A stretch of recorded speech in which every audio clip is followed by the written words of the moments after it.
안녕하세요. 반갑습니다. 이슬람 5번째 영상 시작하도록 하겠습니다. 자, 지난 시간에 코란을 해석하는 학문을 타프시르라고 말씀드렸었죠. 그리고 이 타프시르에는 몇 가지 지켜야 할 기본 규칙들이 있다라고 말씀을 드렸습니다. 코란을 해석할 때는 코란 그 자체가 다른 게 아니라 코란 그 자체가 중요한 자료라는 것. 그러니까 가장 중요한 자료다. 바로 코란이. 이러한 생각을 항상 가지고 있어야 된다라고 얘기를 하고요. 그리고 주석하는 사람, 주석가겠죠. 주석가 같은 경우에는 코란 용어라던가 아니면은 구절 설명을 할 때, 용어나 구절을 설명할 때 어떻게 하냐? 바로 어떤 다른 자료에 대한 의존성을 많이 할 필요가 없다. 즉 의존성을 많이 갖고 있을 필요가 없다. 왜냐면은 코란 자체가 가장 중요한 자료이기 때문이겠죠. 그죠? 자, 일단 코란을 철저하게 분석한 다음에 어떻게 해야 될까? 마호메트의 언행과 삶이 담겨져 있는 이 순나의 틀, 그 안에서 해석이 이루어져야 한다라는 거예요. 이건 무슨 말이냐면은 코란에 대해서 철저하게 분석이 들어간 다음에 그 다음에는 마호메트의 언행을 다루고 있는 언행록이 뭐였죠? 하디스였죠. 그죠? 하디스 그리고 삶, 마호메트의 삶을 다루고 있는 순나라는 게 있었죠. 하디스하고 순나 이것을 결합한 일종의 프레임, 틀 안에서 뭐가 돼야 된다고? 이 틀 안에서 바로 해석이 이루어져야 된다. 타프시르가 이제 타프시르를 가능케 하는 조건이 바로 이거겠죠. 그죠? 마호메트의 언행이 이제 수록되어 있는 순나, 삶이 담겨져 있는 이 순나는 이제 코란에 대한 일종의 살아있는 주석서라고 볼 수 있어요. 그래서 아랍어의 또 규칙 같은 것들 있죠. 아랍어 규칙이라던가 아니면은 또 뭐 성질들, 아랍어가 지니고 있는 성질들 같은 것도 역시 코란을 해석하는 데 있어서 중요한 요소가 될 수 있는 겁니다. 코란은 되게 문학적이고 법률적이고 막 합리적이고 막 신학적이고 막 이런 식으로 해석이 되어 왔는데 중요한 것은 이제 이슬람 신비주의자들 있죠. 이슬람 신비주의자들이 코란의 구절들 속에서 이 뭐 용어 구절들 속에서 어떤 숨겨진 의미를 찾고자 했습니다. 뭔가 새로운 의미가 있지 않을까. 그래서 주석을 하는 사람의 생각과 관심사 또한 코란 해석에 중요한 영향을 미칠 수 있다라는 것을 여러분들이 아셔야 돼요. 그러니까 이제 뭐 이 뭐라 그래야 돼? 이 신비주의자가 해석을 했다거나 아니면은 뭐 어떤 이슬람에 관심 있는 학생이 해석을 했다거나 뭐 이런 거에 따라서 관심사에 따라서 어떻게 된다는 거야. 결국 코란 해석이 또 다르게 해석될 수도 있지 않을까라는 겁니다. 뭐 이거는 뭐 어쩔 수 없이 문헌이니까 문헌학적인 관점에서 봤을 땐 당연히 그럴 수밖에 없겠죠. 어떻게 보면은 당연한 거고. 그래서 이제 무슬림 같은 경우에는 이제 당연히 신의 언어라고 할 수 있는 아랍어. 왜 신의 언어예요, 아랍어가? 바로 선지자였던 마호메트. 그죠? 알라 신의 마지막 예언자였던 마호메트가 사용했던 언어가 아랍어잖아요. 그리고 계시될 때 그 당시의 언어가 아랍어였기 때문에 이 아랍어로 쓰여 있는 그것만이 진정한 뭐랄까 코란이라고 믿습니다. 그러니까 코란을 뭐 다른 언어, 예를 들어서 아랍어가 아닌 언어로 쓰면 그건 코란이 아닌 거야. 더 이상 무슬림들한테는 번역본은 절대로 남녀 불문 눈물을 흘리게 하는 소리라고 부를 수 있는 코란이 될 수 없는 거예요. 그러니까 코란을 이제 뭐 남녀 불문하고 감동해가지고 눈물을 흘리게 하는 소리다라고까지 얘기하는 사람들이 있는 거예요. 이 사람들 문화에서는, 무슬림의 문화에서는 이해되시죠?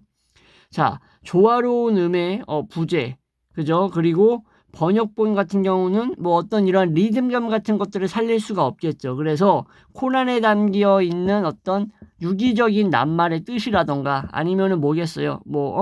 이런 것들을 뭐 유추한다거나 뭐 이런 것들이 되게 어렵고 시도해봤자 잘 안 된다라고 믿었던 거예요, 사람들이. 실제로 그렇기도 하다고 합니다. 이러한 점들 때문에 무슬림들은 이제 코란을 당연히 아랍어로 암송을 하겠죠. 아랍어로 암기하겠죠. 코란은 이제 거의 모든 언어로 뭐 역사적인 여러 과정 거치면서 번역은 여러 가지 언어로 번역이 되긴 했어요. 전 세계적으로. 그러나 이 번역하는 과정에서 뭐가 됐을까, 여러분들? 손상이 이루어집니다. 원문이 손상되는 거야. 여러분들 독일어시 같은 경우 제가 되게 좋아하는데 이거를 한국어로 번역하면 그 독일어의 어떤 그 원문에서 볼 수 있는 느낌이라던가 이런 걸 살리기가 어렵습니다. 마찬가지라고 보시면 돼요. 역시 코란이라고 하면 뭐 더 말할 것도 없겠죠. 그죠? 그러니까 왜곡이라던가 손상 같은 경우 당연히 따라올 수밖에 없는 일종의 한계겠죠. 번역본을 봤을 때. 그죠? 그래서 이제 유럽 국가 같은 경우에는 코란을 왜곡해서 해석하는 차원의 번역을 많이 해왔습니다. 근데 이 왜곡, 특히 유럽에서 이 이슬람에 대한 혐오가 있어가지고 이 번역을 왜곡 번역해가지고 이슬람들이 완전 개또라이인 것처럼 이제 번역을 한 경우가 있었는데, 이 번역서 중에서 가장 안 좋은 것이, 여러분들 이거 한번 나중에 한번 사서 보셔도 되는데, 펭귄문고 아시죠? 유럽 출판사 펭귄문고의 NJ 누굴까 여러분들? 데우든가? 맞나? NJ 데우든가 그래요. 이 사람의 이제 번역본이 이제 번역서 중에서 이슬람 관련된 학자들이 가장 왜곡해서 번역했다라고 아주 악명이 자자한 번역서입니다. 이거에 이제 몇 군데 구절을 말씀드릴게요. 제가 예를 들어서 코란의 의미로 뭐 억압이 살인보다 나쁘다라고 얘기를 했다라고 칩시다. 코란에서. 그러면 이 데우드 번역본은 이걸 어떻게 했냐면은 우상숭배는 대학살보다 나쁘다 이런 식으로 번역을 한 거예요. 그러니까 우상숭배가 대학살보다 나쁨. 그러니까는 분명히 억압이 살인보다 나쁘다라는 식으로 얘기를 한 건데, 이거를 우상숭배가 대학살보다 나쁘다라고 해서 우상숭배보다 대학살이 더 괜찮은 것처럼 이렇게 얘기를 한 거란 말이야. 우상숭배는 괜찮은데 뭐랄까? 아니지. 죄송합니다. 대학살은 좀 괜찮아. 다 죽이는 건 괜찮아. 대신에 우상숭배는 하면 안 돼. 이런 식으로 이제 이 데우드 번역본, 펭귄문고 번역본이 개떡같이 해석을 했다라고 얘기를 하는 거죠. 그러니까 코란의 내용이 마치 어때요? 폭력적이거나 성적인 것처럼 막 고의적으로 왜곡하는 식으로 이제 적혀져 있다고 합니다. 이 책이. 궁금하신 분들은 한번 찾아보셔도 될 것 같은데, 이러한 코란의 이제 영향력이 어마어마해가지고 사실상 여러분들도 아시겠지만 성경만큼의 영향력을 가지고 있다고 해도 뭐 과언이 아닙니다. 이슬람 인구를 따져봤을 때. 그죠? 그래서 정치라던가 뭐 사회, 당연히 종교적인 문서니까 종교적으로 많은 영향을 가져오는데, 코란을 통해서 사람들의 마음에 이제 막 지적 호기심이라던가 이게 뭐야 그러면서 탐구심 같은 것들이 막 이제 유발되는 거야. 그러면서 아랍하면 유명한 게 뭐가 있습니까? 수학, 그죠? 과학 이런 거 유명하죠. 아랍이 수학과 과학 등의 연구 같은 것들을 하면서 뭐예요? 서구 문명에게 뭘 해줘요? 전달해 주잖아요. 서구 문명과 르네상스 발달에 기여해 주는 측면이 컸다라는 거예요. 이렇게 이제 르네상스라는 서구의 이제 문명이라고 봐도 되지. 르네상스가 문화긴 하지만 사실상 현대인이 살고 있는 과학 시대의 문을 여는 토대였다라고 할 수 있겠죠. 이 르네상스 시기가, 그죠? 계몽주의 시기 뭐 이럴 때가. 근데 근본적으로 들어가면 르네상스가 어디서 왔다라고 할 수 있냐? 아랍의 수학과학, 아랍 학자들의 공헌이 지대하다라는 거예요. 뿌리가 그러니까는 이 코란과 아랍 문명에 있다라는 것을 부정할 수 없다라고 학자들은 말을 한다는 거죠. 그러니까는 지성의 어떻게 보면은 산실이라고 볼 수 있겠네. 그리스와는 또 다른 의미의 지성의 산실이라고 할 수 있겠죠. 그래서 이슬람이라고 하면은 이제 마호메트가 이제 전달했던 뭐예요? 계시잖아요. 계시를 믿는 자들이고 따르는 자들이고, 마호메트를 뭐라고 여기는 거예요? 마호메트가 창조자예요? 아니죠. 마호메트가 뭐였죠? 예언자로서 여기는 사람들이죠. 코란은 그럼 뭐겠어요? 계시, 즉 신의 말이겠죠. 신의 말. 무슬림은 샤하다라고 부르는, 샤하다가 뭘까 여러분들? 이게 바로 이제 신앙 고백입니다. 좀 고해성사하고는 다른 거예요. 샤하다라고 불리는 이 신앙 고백을 통해서 무슬림이 된다라고 생각을 했습니다. 사람들은. 이러한 샤하다는 그러면 신앙 고백이 뭘까 여러분들? 이게 두 가지로 나뉩니다. 제가 구체적으로 설명을 해드려야겠죠. 되게 생소한 부분이지 않겠습니까? 자, 한 부분은 샤하다 중요하니까 쓰겠습니다. 한쪽 부분은 부정이고요. 한쪽 부분은 단언입니다. 자, 이 두 개가 무슨 말인지는 여러분들에게 굳이 설명 안 해도 될 거라고 생각합니다. 자, 먼저 부정 부분은 뭐예요? 여러분들 다 아실 텐데 알라 외에는 뭐예요? 신은 있어요, 없어요? 없다예요. 부정이. 자, 단어는 뭐예요? 마호메트는 누굴까? 마호메트는 알라의 사도이다. 자, 이 두 개가 뭐라고요, 여러분들? 부정 그리고 단언으로 구성되어 있는 샤하다, 즉 뭐라고? 신앙 고백. 이러한 것을 통해서 무슬림이 비로소 진정한 이슬람교도가 될 수 있다라고 본 거예요. 이러한 선언 속에는 되게 심오한 의미가 담겨져 있는 겁니다, 사실상. 자, 신만이 존재하고 인간은 이슬람교도에게 인간 뭐예요? 신의 충실한 종입니다. 그리고 신은 아크라라고 불리는 저승에서 현세의 인간의 행위를 심판합니다. 자, 신은 그리스도교 신처럼 심판의 기능을 가지고 있어요. 심판. 죄를 심판하는 거지. 신의 의지는 뭐를 통해서만 전달되냐? 바로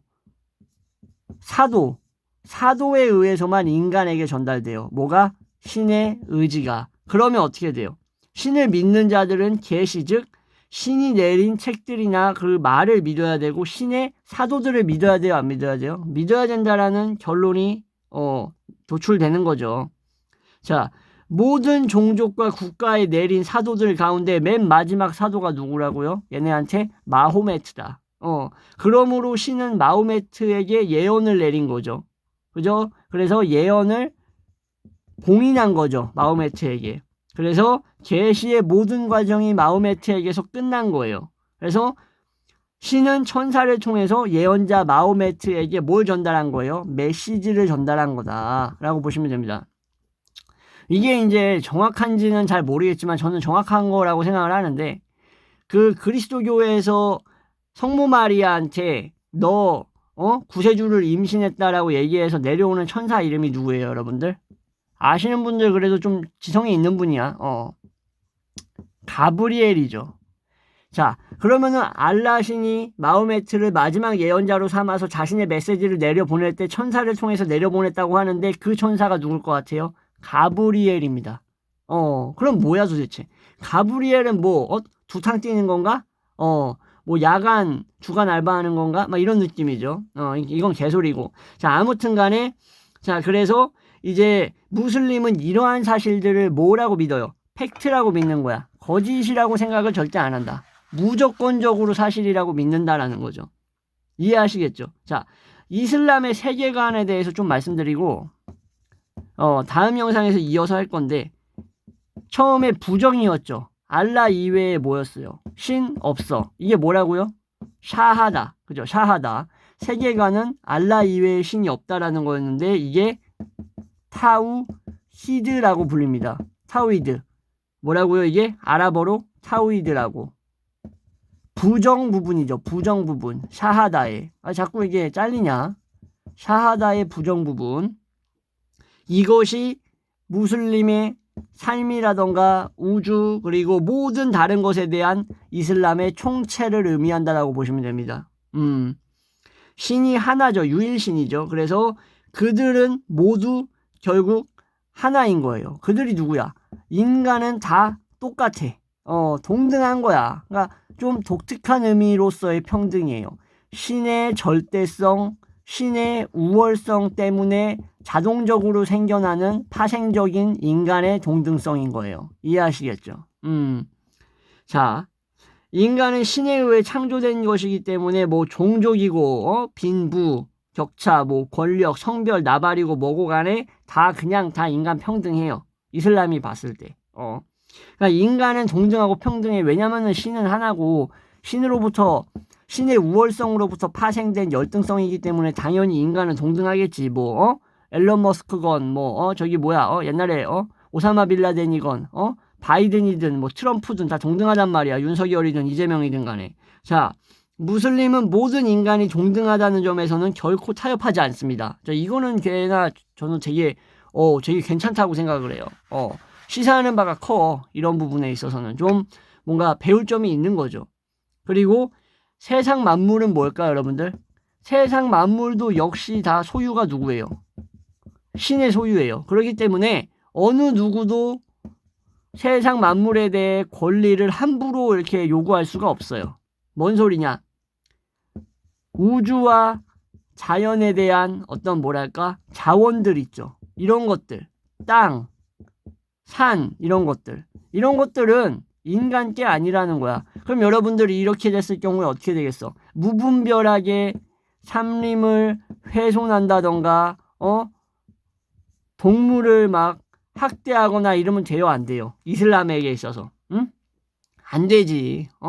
이슬람에게 있어서 우주, 자연, 뭐 이런 것들, 모든 자원들이 땅, 산 이런 것들이 다 신의 것인데 왜 인간이 지 것도 아닌데 훼손하고 막 학대하고 그래. 그러면 안 되는 거야. 그죠?